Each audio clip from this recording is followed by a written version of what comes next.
am really excited that y'all joined us tonight. And I'm just really thankful for everybody on the panel that accepted, me asking them to participate. I know pretty much everyone personally. Chuck is the newest person that I met, and Philip, they're new people that I've met, but everybody else, I've had some type of connection with already, and especially those two over there, I've known them for a very long time. We go real way back, way back when we were young, cause we getting up there We now. look good, don't we, though? That's a disclaimer. We look good. Yeah, we know. So this second half, I'm gonna kind of let y'all have a little bit of dialogue with each other, and allow you to ask someone else a question if you like. Um, I do want everybody to be respectful as well, and to kind of keep your dialogue maybe to like 2 minutes or less, just so we can make sure we hear from everybody. So I know we left off with me asking everybody, what do you feel is the root of the crime, of the violence? And Shannon didn't get the answer, so I want her to answer because I really want to hear what she has to say. So I'm going to let her open up with answering that question. To start with that, in a segregational way, if you want to come to us as a people, yes, it's ingrained in us. It's put up against us with house versus slave. But if you want to put it in a worldly aspect, the reason why I think violence is so prevalent in our youth right now is a collective piggyback of what everyone else has been saying. It's within the house, and the fact as we get older as Black people, the matriarchs and the patriarchs of our family have really started to die off, to where now the discipline in the house is not the same, to where our parents of today are treating our kids like the friend, the best friend, and we're gentle parenting and not teaching them respect. We are coming to a disadvantage of literacy and integrity and respect. I literally ran into a child one day, and of course, I got the auntie vibes of, why wouldn't you get into a fight? Why would you shoot somebody? Because I'm scared to get my ass beat. Really? Right. So you wouldn't take the L, but you would rather go to jail. Prove that point. Why? Why do we have to come to the gun, first of all? It's in the media. We are overexposing our kids to social media, TikTok, and all these social media forums. It's too much. We have to learn how to regulate that system where we are not overexposing our children to a disadvantaged society. We have to learn how to start speaking to our children in love.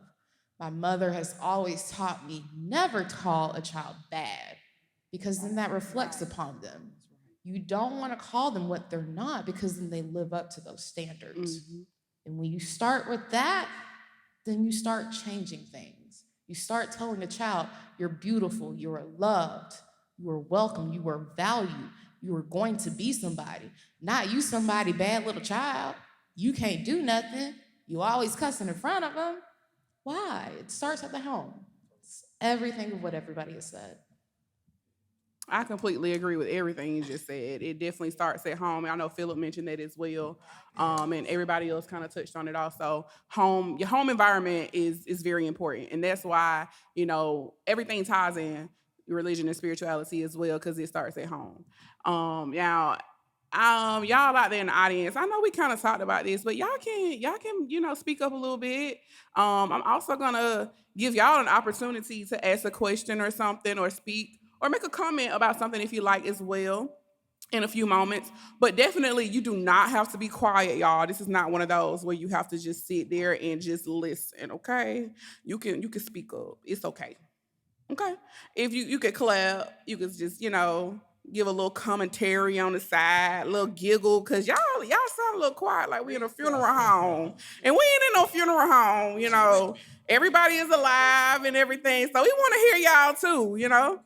So, as I mentioned, I mean, yeah, y'all could have clapped then, y'all still just sitting there. What's going I mean, I know it's late, but She wants a real laugh track.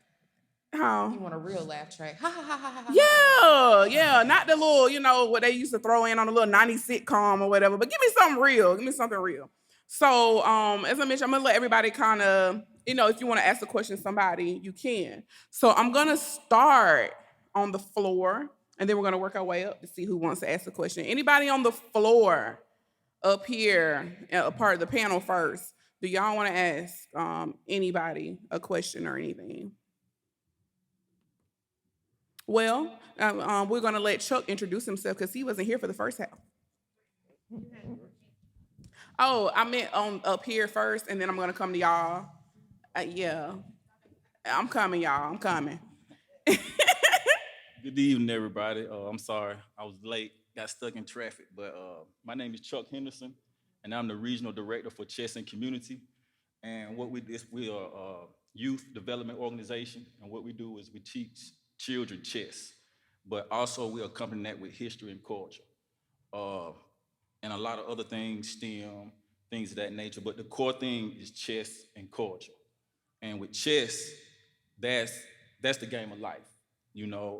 Teaches you how to move, teaches you how to strategize, and it also develops the prefrontal lobe in children. Chuck, And hold your mic a little closer. oh, I'm sorry. Okay, Yeah, that's better. okay, all right. And it also develops the prefrontal lobe in children. And I like to piggyback back on the question about what's the problem with all the violence. Uh, a lot of it is trauma that hasn't been dealt with. First of all, we as African Americans have what Carl Jung called collective unconscious, and he was a psychoanalysis. And what it is that we have recessed trauma, literally in our DNA, and we do not know how to process that. On top of the systematic racism that we go against every day, then we don't have our culture, so we ain't got nothing to combat it with. So it's just it's a snowfall. It's it's a problem we can handle though. But the number one thing is that we got to get our history and our culture intact. That's, as the sister said, the elder. That's what, back in the days, that's what got us.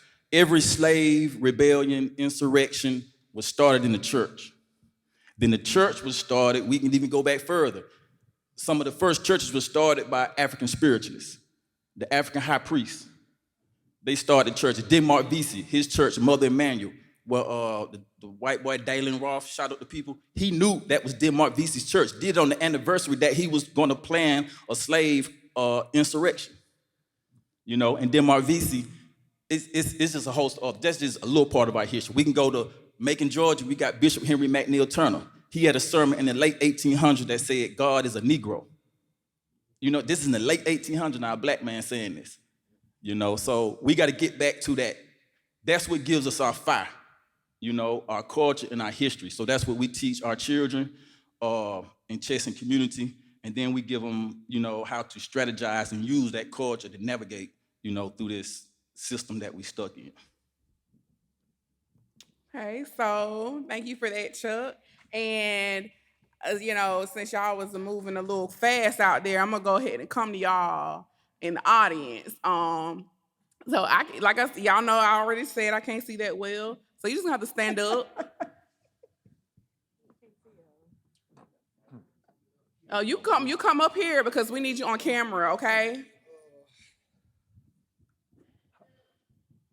Stand over that way. How y'all doing? My name Dortez. I would like to say, I strongly agree with what you said, Queen. No disrespect to what you said. You feel me? But y'all also gotta understand, it's people that grew up like me. Like my daddy committed suicide when I was 7, and he was in and out of jail like my whole life. And I grew up around gang violence too. And my mom taught me everything like the right way, but I still steered wrong. You feel me? On my own, I still chose to engage in the streets, knowing that I was taught right from wrong. But don't get me wrong, it's kings like him that steered me back on the right path, and kings like him. But you gotta understand, like, it ain't always necessarily your household. A lot of people like tend to bring that to the light. Like, people are really genuinely raised by like wholesome, nice, honest, down to earth people. But we still tend to take like the wrong routes just because of our peers and the people we tend to want to branch on to, like I mean, you have to latch find your onto. own way. You have to find You your own feel way. me? So I just want to throw that out there because I just kept hearing like Yeah. households when that ain't necessarily, the route. And I don't mean to put you in one box because it's definitely not one stigma. There's everything, exactly what she has said. There's mental disabilities. Identity. There's stigmas that you have to address. There's trauma in the households. There's different raisings of households. I've even come from a great backhole. You could call me Rudy Huxtable. But even I have ventured out to come to the lifestyle that I live now. But I still live morally right to respect everybody. So that's the ending point of at least respecting everybody, no matter what religion or creed you are. Mm-hmm. Right. Can I piggyback on what brother was saying? Because I like to say that this might open this thing up on a little bit, okay? Because when people are talking about family, right, there's a conversation that I try to bring, and it's kind of hard to have the conversation. That's why I was glad you did this, B. But the Adam and Eve thing, right? All right. Now, when you get into ancient African spiritual traditions and spiritual systems and things that are taught, right, we live by a matrilineal system, right? And matter of fact, the original Trinity was man, woman, and child, right? So our community, everything was based on family, right? So there's a concept that's called ma'at, which is the moral framework of like ancient Nile Valley or Egypt, Sudan, Ethiopia. And ma'at, the 7 cardinal principles. You have love, harmony, balance, justice, truth, reciprocity, right?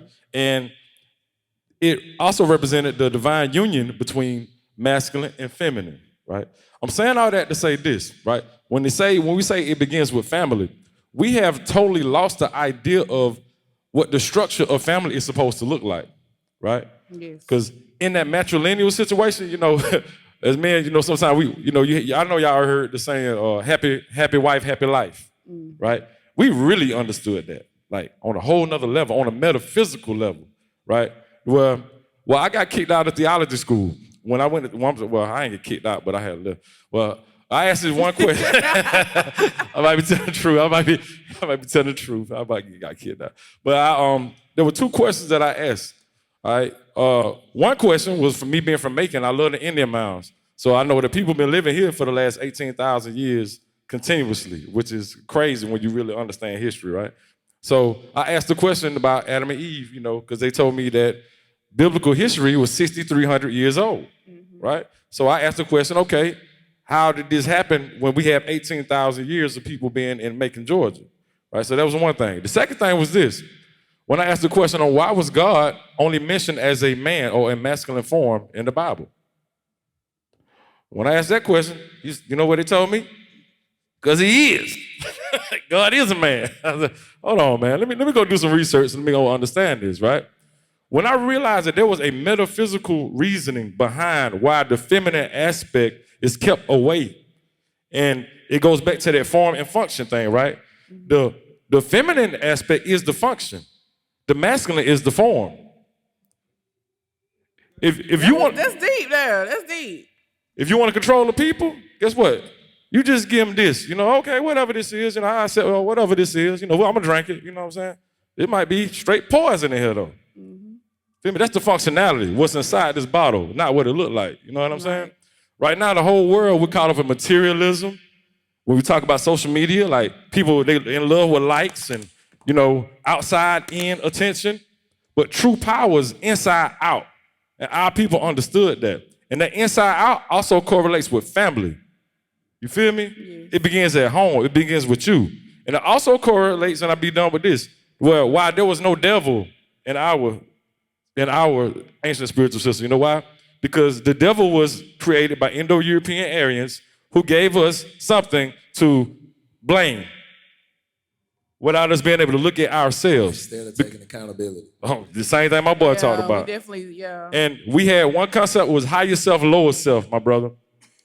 And that helped us to navigate through life. We're knowing that we're spirits with a body, not bodies with a spirit. And that feminine aspect that they took out also correlates with self. So your higher self, that's also that divine feminine part that they don't want to discuss. That masculine part, that's that projection. But our mental, that is the go-between. We exist on two planes at one time. We able to use our brain to pull out of the spirit realm and manifest something in real time in the physical. And that ties into as well, you know, the whole stigma of Black men not dealing with their emotions, because they're taught that dealing with your emotions is Weak. a woman, you know, it's just a woman thing, make you weak.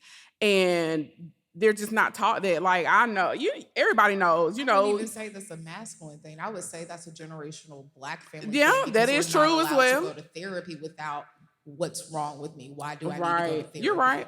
And You're I right wanna about that say too. This too.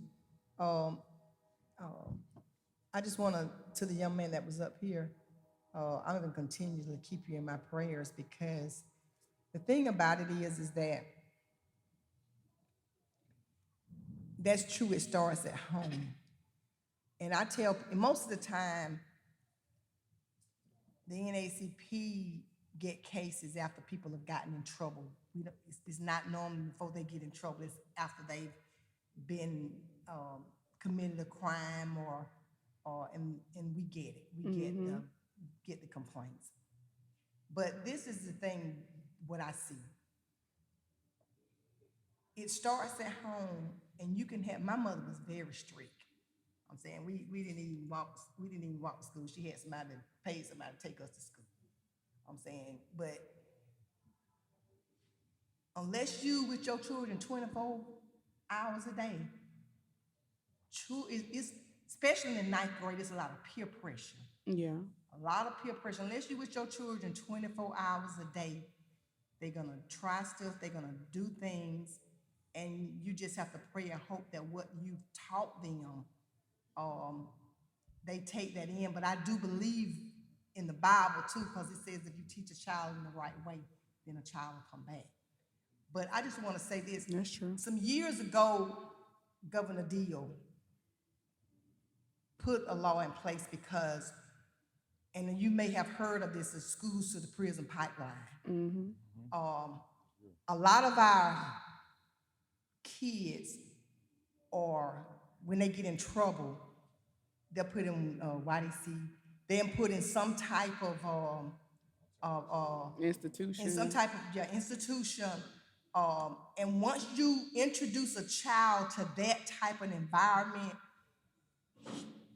history shows that they repeatedly get in trouble. Yes.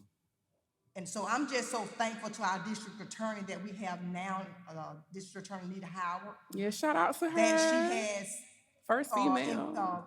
a RISE initiative. I actually attended the first graduation that she had, that kids that get into trouble, then they go through her program and get a second chance rather than being in the system, because people don't believe it. But once you introduce children into an environment of a prison system, then they continue to get in trouble. And this young man, a lot of times, and I'm not being racist, but people of color do not have the same resources. No. The thing that you experience with your parent, there should have been some type of counseling Yes. there to help you. The schools had this. This is what I'm saying. Back to what I'm saying. Back when I was in school, and I'm not saying that teachers don't care now, but teachers recognized what you were going through. They would have recognized what you were going through, and they would have got some help. We do not have the same resources. And I'm telling you, we gotta do something about this crime, because we got about 5 or 6 prisons here in Georgia that are privatized prisons. They're for profit. They have to keep 95% of their beds occupied. Yeah. They have to keep 95% of, it's a lot of innocent folks in jail.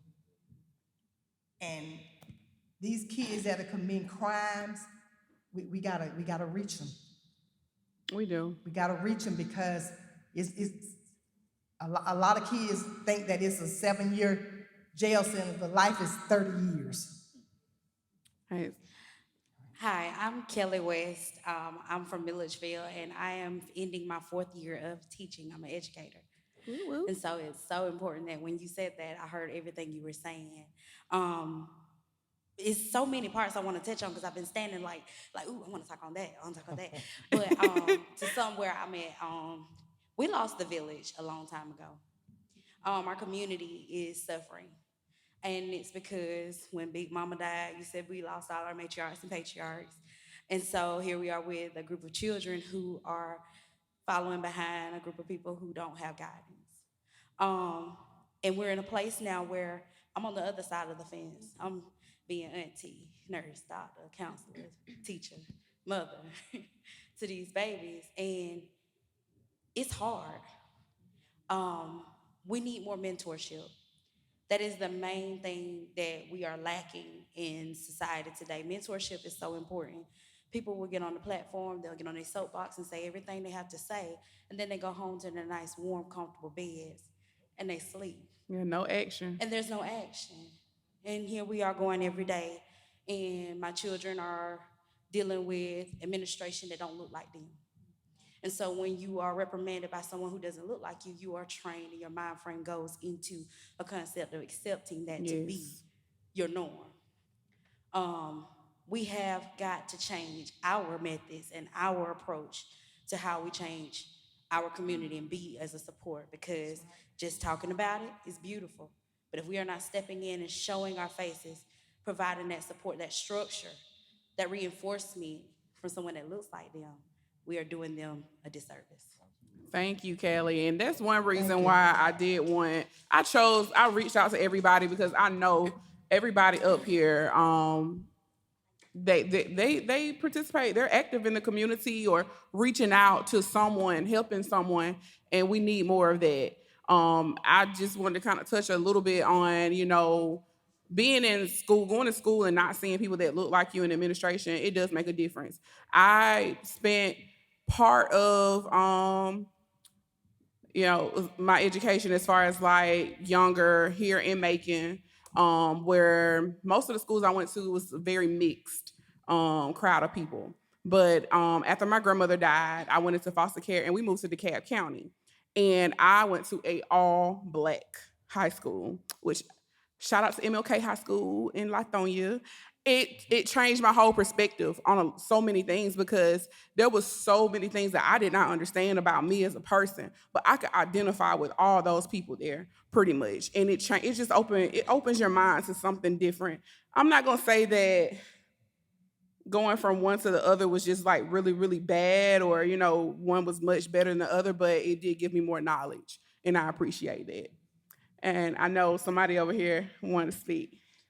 So I kind of wanted to piggyback on what you said, thinking about your trauma, thinking about your issues that you've dealt with as a child, bringing it back to spirituality, your path, your direction.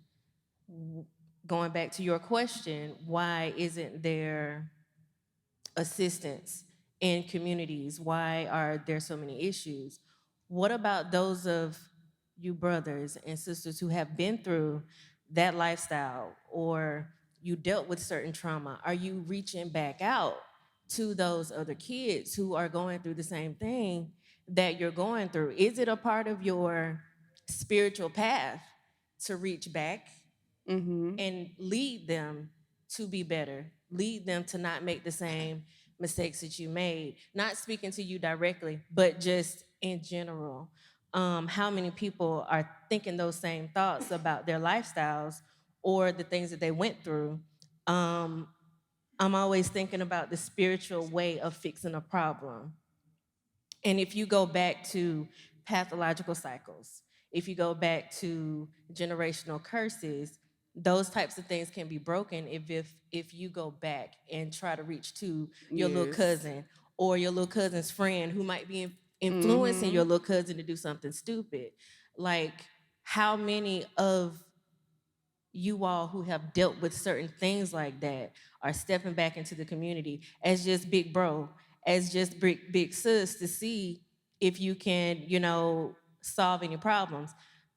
I did not live that type of life, but a lot of people around me have, and I don't see many of them reaching back. I hear complaints, Yes. I hear issues, I hear the grief, but your grief isn't going to do anything.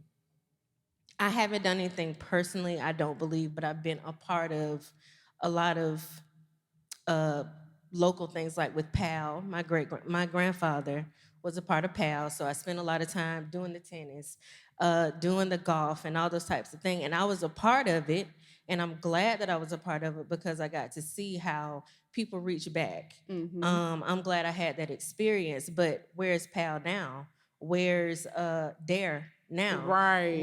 Where are the things that influenced us? How do we get those things back? And I believe, I didn't mention I'm 34. I believe it's our generation that has to kind of step back in because we're the ones that mind our business. We do. We're the ones that don't say much of anything. We're the ones that we're in our phones, we run our business, we catching the bag, whatever we got to do, but we're not stepping back and looking at the big picture and figuring out as a collective on how to solve problems in the community together. And that's what we definitely need more of. And that was, one of the big things that I mentioned to every one of y'all when I reached out to you as well, is we need more of that. We desperately need it. We do not. I know a lot of people personally that are afraid to reach back out. Like, it's like and I think it's really because they're not comfortable with themselves yet. Because I feel like once you're comfortable with who you are and you know exactly who you are, you will reach back out more. I have younger siblings and cousins and stuff, and they all sometimes reach out to me about certain things, and I don't turn them away. I know how it is to feel unwanted. I know how it is to be poor. I know how it is to go without, to be bullied in a sense. I know how to relate to all those things. And to feel like having people, like Shannon said, tell your child they're beautiful. Tell them they're going to be somebody. I went through a period of time where I was told I was going to be nothing. I was going to be just like my mother because my mother at the time was not successful in life. I was told all these things. And if I had not gone on my own journey, who knows? I probably would have fell into it, but I didn't. And you need people to tell people that. So when I see, it's a thing like, people be like, oh, you shouldn't say this all the time or whatever. They think you just kind of fall into the norm. But I pride myself on my beauty, okay? I'm gonna just put it that way. And because I'm not just beautiful on the outside, I'm beautiful on the inside as well. Thanks. Everything I do it from my heart. If I feel led to do it, I'm gonna do it, even if it makes me a little uncomfortable. Now, I'm not gonna let it put me in a bad, position or whatever, but I pride myself on that, and I pride myself on trying to lift up other people. We have a lack of that. We will see somebody, and they look nice. Tell them they look nice. Tell them they got a beautiful smile. Tell them they look beautiful today. They look handsome. Oh, you got a haircut? Okay, I see you. Say those things. It helps a lot, and we don't do that. We just walk by people and just go on by our business. But I'm gonna tell you something, Brittany. We're not gonna be able to wait on the government. We're not gonna be able to wait. We're not gonna be able to wait on those people to help us. We got enough educated, smart African American people. We got teachers. We got lawyers. We got policemen. We got people in all different categories. Like you say, we can't wait on other people to do what need to be done. We gotta do it ourselves. Yes. Because if we sit and wait for other people to do stuff, we're not gonna ever get anything done. Because You're right.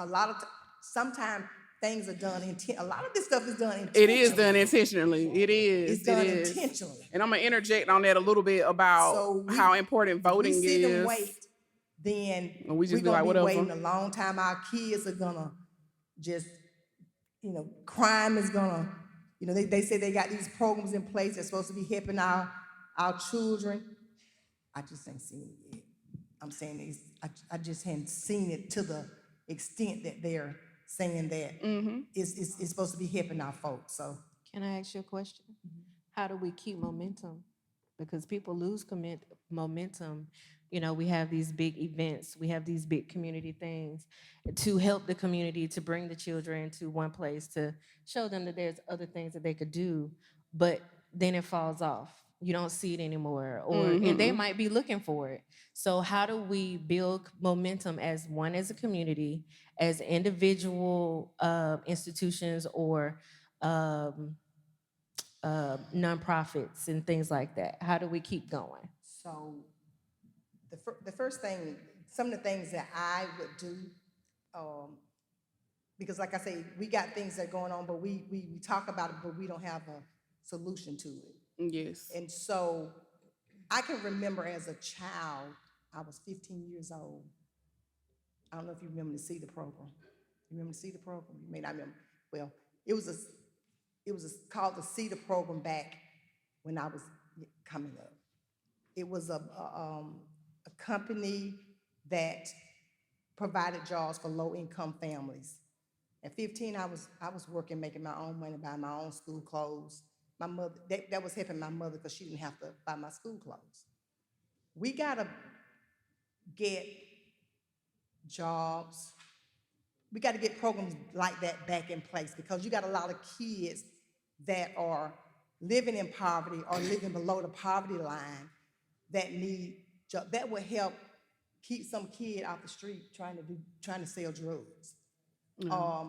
It's just like we're getting ready to have a resume and job building seminar, which is gonna help young folks create resumes to be able to, and know how to do interviews and different things like that, to help them do those type of things.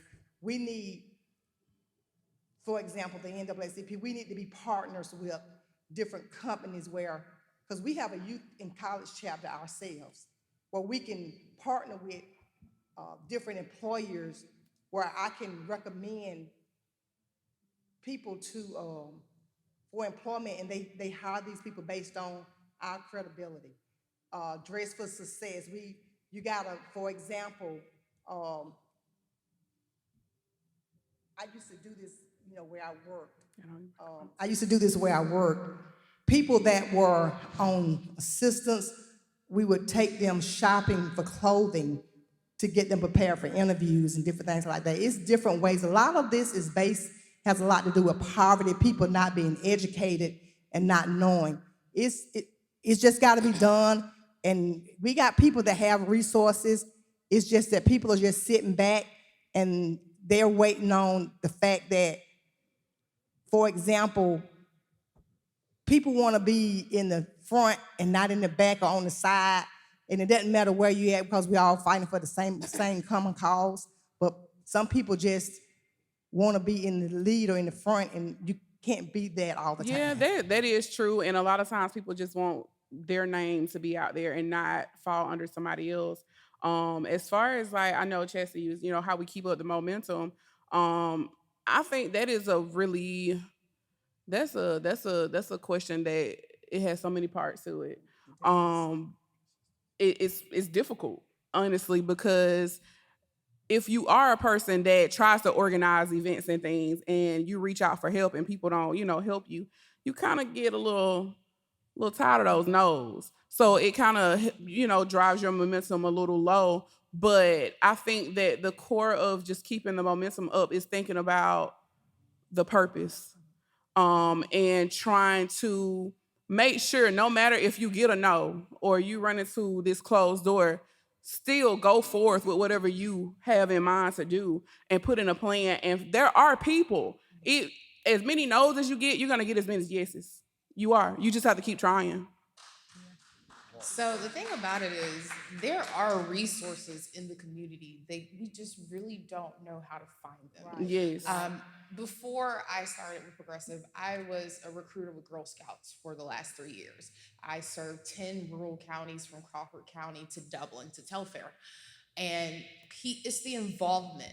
It's how you treat the involvement with your organizations. I got so many no's because you treated the organization as like a drop off or a daycare for your children instead of being involved. And networking with Girl Scouts, learning the fact that every county in Georgia has a family connection. You should research that. It actually has plenty of resources for you to get money back for HVAC, more drive-bys with health services, community things that's going on in your rural counties. Check out your family connection because they are involved with your schools, and that will get you more information on your communities, especially if you need help in situations of finances. And with that being said, to piggyback off the song that I performed, Rich, you know, it's not just about being rich necessarily with money, but rich with information, being rich in health, being rich in spirituality. Once we tap into these things, rich in culture, you know, I used to study people like Mansa Musa and Yahweh Ben Yahweh, and I went to Black Wall Street when I was in 2019, you know, and I seen all these businesses that they had, and I see how Macon is developing its own Black Wall Street in its own way, but it's only targeting a certain audience. You know, we But got do the you clothes. realize that's been the same Black Wall Street for years and You years see what I'm and saying? years? Like, so now it's like it's more focused on the clothing and the food and things of that nature. Back then we had train stations, bus stations, airlines, you know, hotels, Hospital, hospitals, casino. you know, University. when you go to Black Wall Street, it's a wall and it say "Remembering Black Wall Street." It's over 500 Avenue. businesses It's Cotton Avenue. that was bombed. You see what I'm Yeah. saying? Like we had things really in motion. It's like now we only want to focus on what's trendy and what's popping instead of actually putting money towards things that can help everybody. Right. No And culture. No culture. That's it. Think about, okay, the first woman to own a bank in America was 30 years after slavery, was a black woman. The first woman, the first woman, period, to own a bank in America was Maggie Walker, St. Luke Penny Savings in 1903. But they had culture, Tulsa, Oklahoma, Cotton Avenue, Auburn Avenue, you know, I-80, North Carolina. They ain't call it Haiti, North Carolina, I-80. That was another Black Wall Street, you know, millionaires like Charles Douglas, you know, but they had culture. That goes back to the momentum. We don't have culture no more. I disagree with you. I can't say that we don't have culture because they always try to steal it. I can't say that, and especially when I came from the African Methodist We Episcopal don't Church. we don't practice our own culture. We don't practice our own culture, but we have definitely created it. What's your Culture- definition? What's your culture definition of cultivate. culture? What's your definition of culture? Of everything of what we created, from everything what we're literally living and touching, to what we dress, to what we wear, to what we sound like, to our ebonics, our jargon, our slang, everything that is culture. I agree with Shannon that we do have culture. I think we just don't have It's not a traditional culture. values. It's not an It's original an culture. identity thing, but we do create. We had to create our own. No, see what you're talking about, those are expressions. No, I mean honestly. Culture is the actual way of life. You feel me? All those things you name are a part of culture. You know what I mean? Like religion is a part of culture. Your culture is just like your blueprint, period. You feel what I'm saying? It's the framework. You know what I mean? Like all the expressions that come with culture, yeah, we have those expressions. But where are they all going back to? You feel what I'm saying? Because Like, if we all were following the same culture, we would all believe the same things. there you go. But So we don't. the principles. We do have someone from the audience that wants to speak as well. We want to make sure we include our audience. So come on. This is my first time using the microphone. It is. My name is Tia. Come Lockhart. on to the center a little bit more. And I just kind of wanted to ask a question as far as for the panel, what you're doing with your spirituality or religion in reference to how you are making some type of, I guess, helping the community or whatever you're doing in your individual lives, and how your spirituality or religion is shaping that or affecting you yourself and the people around you. Who wants I to? start. You can go ahead. Okay, I follow ATR, which is African Traditional Religion, and it's a concept in by Congo. And what it is called Kindisi. And Kindisi is, it's your obligation, period. It's a sin if you're not helping in your community. It's just point blank, period. If you're not helping your community, you got to get out the community, period. If you don't know what to do, you got to ask somebody who's doing something. But they pretty much know what to do because it was a culture. And it was kind of like a concept of babysitting. Like, everybody was your nana, everybody was your papa, everybody, so it was, go back to the village concept, what the brother was talking about. Then you go back to the family, what people were talking about. But it was a family structure then. Now they go back to you about the culture. If we had culture, if our culture was intact today, think about a prime example. In New Orleans, they outlawed djembes, African drums. That's part of our culture. You can say the same thing about Little Haiti and Geechee as well. Yeah, but I'm saying, why did they outlaw them drums? Because they knew the power in our culture, certain ways. And I'm gonna speak You on can say that. the same thing with Christianity and the fact that we use praise and worship. Yeah, but I'm saying it was something different with them drums, though. Trust me, because they could talk, they could communicate. That they couldn't. Okay, what they did with Christianity though, they remixed Christianity. They got a hold on that. See, things they can't get a hold on, which is our innate culture, which comes within our DNA. They can't control that. You see what I'm saying? And that culture you can go. Christianity is part of our culture. If you understand where it really comes from. So it's, yeah, but say at the same time though, we don't supposed to have 71 murders. That's not culture at all. You see, period. That was You know what I just mean? la- Yeah, that was that's just it. last year. It's not. That's 71 a murders. false sense of culture. Well, rap culture and the whole music And thing I that wanna speak on kind of that. goes with that. Because I study music because I'm a musician, and when it comes to music, music is really one of the most spiritual practices on the planet. It is. And It's true. the music that's being pumped out. I worked in radio 5 years, and see the music that's being pushed out. Most of the music has the heavy 808. The 808 operates in the lower chakra of your body. You see what I'm saying? And when you have this low vibrational music being dumped out and pumped out on a regular basis, it's killing the masses. When you hear 808, it only wants you to do one thing: operate in your lower self. You want to have sex, you want to do drugs, you want to fight, you want to shoot up the club. All this music is provoking. So to answer the sister's question, how I help, my main goal when I started doing music, I strayed away from all of, like he said, the drum. That drum was made for a reason. They made that lower bass for a reason. And it was to provoke people to do things that they knew were evil and intentionally evil. So my whole goal was to take it back to the essence of what hip hop was. It was about having fun. It was about enlightening people. It was about uplifting the community. It was about working together and bringing people together. Everything was fun. But nowadays, the music, if you turn on the radio right now, you can't name one song that's telling people to come together. You can't name one song that's about love. It's about lust. Even the so-called love songs, R&B and all these things being pushed, it's about lust.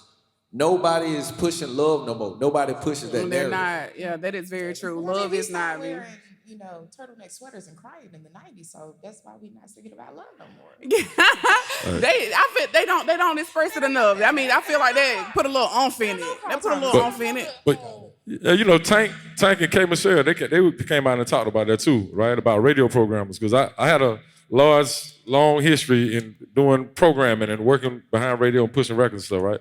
But they don't want those records on radio. You listen to white radio, top 40, they got plenty of love songs, Yes. for country and rock, plenty of that, but not for us because we don't control the airway. Ownership. You know what I'm saying? It goes right back to ownership too, right?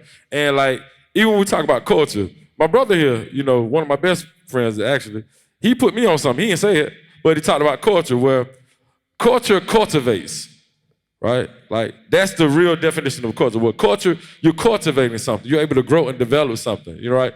But the music game right now, the rap game, you know, the youngsters right now, hey, give me a gun, you know, let me steal your gun, let me get some dope, it's about killing, it's about destroying. It's not about growing. It's not Only on our radio though. Yeah, you feel me? It's not about developing. And that's for a lot of the media.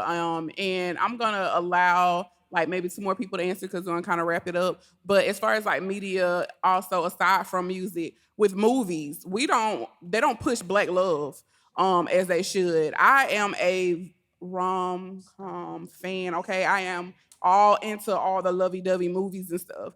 And I get excited when we have a movie come out with a black cast and it's not about struggle love. It's not about being abused or you having to go through this to get something that should have been just given freely. So a lot of it's a purpose. I mean, they do it on purpose to, to keep trying to destroy us more and more. But I'm gonna allow like two more people to answer, and then we're gonna kind of wrap this thing up for tonight. I wanted to say, I think we all have to understand what culture is. A lot of us as Black people don't even understand We don't. what culture. It's people of our opposite race know more about our culture than we do. Mm-hmm. I'm being honest. They study our culture. And so for the answer to the young lady's question as far as what I've done as far as religion, in the very beginning, I talked about devotion and dedication. My entire life, I can remember, and I've talked about this before, my mother instilled in me in helping people at a very young age. I can remember at 12, 13 years old, she would have me going to some elderly person's house, filling out paperwork or doing something. I've always, and she's always kept us in church. Even if she didn't go, we were in church. I've always given back. I think the work that I do speaks for itself. It does. The NAACP, I've been a member of this organization over 20-something years, and I've been helping people over 20-something years. And just not within the NAACP, I have other expertise. As far as a paralegal, I help a lot of people with no cost at all. So I put And you my work for religion- Children's Services as well. So that's a big thing too. That was a I big worked for the Department influence. of Family and Children's Services, was a social worker at the Medical Center of Central Georgia Hospital. So there was a lot of community service there outside of work because, even with me, after leaving the hospital, I still help people that were there. So I'm always doing something, whether, we got a lot of issue with healthcare. I'm always doing something to educate people, to educate them, to give them knowledge of what they not necessarily entitled to, but what they're eligible for. A lot of us do not know what we're, so I'm always educating people to have a better enhancement of life, to have a better, God didn't mean for us to be poor, He didn't mean for us to be sick, He didn't mean for us to be without. So anything I can do to I agree. enhance a person's life, I'm always doing that. Chastity, you can go ahead and answer and close this one on out for us. Okay. Answering the young lady's question. As for me, choosing to step away from institutionalized church is one of the best things that I could have done for myself so that I could find God on my own, not by the whisper of someone else in the back of my mind or just from historical practices and traditions that my family or church family could have instilled in me. That being said, excuse me, one of the most important things in the practice for me is I'm trying my best to keep myself grounded and teaching my offspring how to be grounded, how to handle your emotions, how to deal with trauma, how to deal with crisis in a way that I wasn't taught. And by instilling that in her, she will instill that with a friend. Example, she had a friend that was flipping out for whatever reason at school, and she said she pulled them to the side and coached them through calming down, relaxing, and dealing with their emotions. That's I feel amazing. like, Wonderful. I'm flipping everything. I was beat. I was given whoopings for every single thing that you could possibly think of. If I breathed wrong, I got a whooping. So I wanted to change that aspect of my life and change that aspect of my child's life. Did she get whoopings? Yes, she did. However, my husband and I made a decision that we weren't going to do that anymore, and to teach her and to teach ourselves how to handle frustration, handle disappointment, handle whatever it is as a family, as a whole, as whole individuals. And I think when you start doing that in your house, what comes out of your house will start doing the same thing. And then your children will help other children. And it kind of goes on, but outside of that, I'm also let's call it a sensual movement coach. And a part of that is finding myself and helping other women find themselves, and young ladies such as my little one, she's 10, and other teenage girls to just find themselves. And that's ground a whole yourself. nother thing there, is a whole because nother it's something thing. that we don't talk about. No. I was not taught like a lot of stuff about sex or whatever. We're Correct. not taught how to embrace our bodies as well. Like, you kind of define your beauty based off of somebody wanting you Correct. instead of it being inner. And like that is. I followed all her pages and stuff, and I love what she's doing. I And didn't it's mention I it in just the want to beginning. piggyback off of one thing what she said. Basically, Yes. what she's saying is do your shadow work. My practice is Absolutely. called Yes. shadow work. Yes. Confront Yes. the things that you don't like so that you can grow. If somebody has confronted you with something that makes you feel uncomfortable, where you need to grow, challenge yourself so that you can grow. That's It your doesn't shadow feel work. good either. It doesn't That's feel good. good. That's good. But You're gonna see the darkest sides of yourself if you decide to go on that journey. It's a dark place. It's a lonely place. You have to go in that isolation. You got to turn everybody off. You got to leave the phone alone. You got to leave social media alone the best way you can. But who isn't addicted to their devices? So that's right. another conversation. It is. However, that being said, what I was saying before, I'll be hosting classes to help people just be free and comfortable in themselves and move their bodies, and that's a part of learning our culture. The only music I dance to is usually something from Africa for whatever reason. Why? Because our people make you move. Our music, Yes. it just speaks to the soul. You don't even know what they're saying, but it's a spiritual connection. That's true. That's true. Funny when your knees move the way they do, and you be Exactly. like, "I've never practiced this dance." We don't know what you rappers saying either. But that's true. Like, I'm just gonna kind of piggyback off of that, and then I'm gonna wrap it up, y'all. So, when I went to Jamaica 2 years ago, they had a little party on the beach at the resort or whatever. And they played this song that I had never heard of before. It was my first time hearing it. And me and my sister and her friend, we were just like, this is really spiritual. Like, I feel like crying right now. Like, we didn't know what they were saying or nothing.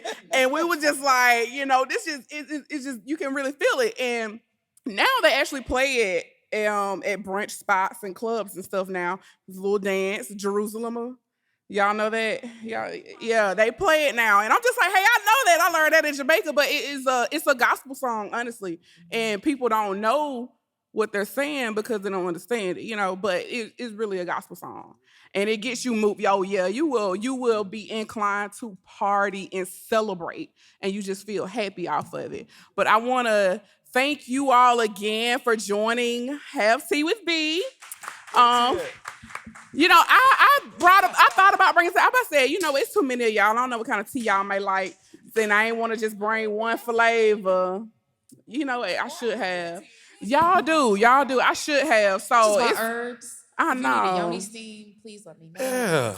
Yeah. So everybody up here, I want to thank y'all so much for giving me y'all time for tonight. And again, y'all follow me on Facebook, Instagram. I got a Twitter too. I don't really use it, but subscribe to my channel. And y'all just have a really good evening. And if you don't get nothing from anything that we said tonight, What Shannon said, do your shadow work. Reach back out to somebody. Help somebody. Understand who you are. If you don't understand who you are, go for it more. And we out. Shout out again to 12 Studios. You know, that's where we're filming at right now. And shout out to Renee for the bomb food as well. And I had a couple sponsors for this episode as well. And they're pretty dope. So I have on this shirt. I don't know if y'all can read it. It says entrepreneurs need love too. And this is a brand by one of my friends. His name is Mike. And another sponsor is Big Girls Are Dope. It's a local boutique. They also have online shipping as well for clothes. I like to be stylish. I don't know about y'all.